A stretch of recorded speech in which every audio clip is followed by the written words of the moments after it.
S D പിയുമായുള്ള ബന്ധത്തിൻ്റെ പേരിൽ U D എഫും എൽ ഡി എഫും ബി ജെ പിയും ഒക്കെ വാഗ്വാദങ്ങളിൽ ഏർപ്പെട്ടുകൊണ്ടിരിക്കുകയാണ്.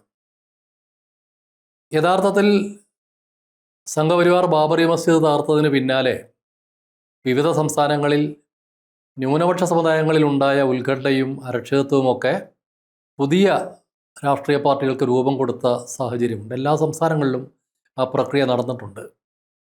കേരളത്തിലാകട്ടെ അതിൻ്റെ തോത് വളരെ വലുതായിരുന്നു. കേരളത്തിൽ അബ്ദുൽ നാസർ മദനി രൂപം കൊടുത്ത PDP എന്ന പാർട്ടി വന്നു. ഇബ്രാഹിം സുലൈമാൻ സാട്ട് രൂപീകരിച്ച INL എന്ന പാർട്ടി വന്നു. വെൽഫെയർ പാർട്ടി എന്ന പേരിൽ ജമാഅത്തെ ഇസ്ലാമിയുടെ നിയന്ത്രണമുള്ളൊരു പാർട്ടി വേറെ വന്നു. ഏറ്റവും ഒടുവിലാണ് social democratic party of India എന്ന പേരിൽ കുറേ കൂടി ശക്തമായ നിലപാടുകളുള്ള ഒരു പാർട്ടി രൂപപ്പെടുന്നത്. ഈ 4 പാർട്ടികളും പല ഘട്ടങ്ങളിൽ ഏതെങ്കിലും ഒരു മുന്നണിയുടെ ഭാഗമായി മാറുന്നതിന് വേണ്ടി ശ്രമിച്ചിട്ടുണ്ട്. ആ പാർട്ടികളിലെല്ലാം പിളർപ്പുകളും കൊഴിഞ്ഞുപോക്കുകളും ഉണ്ടായിട്ടുണ്ട്.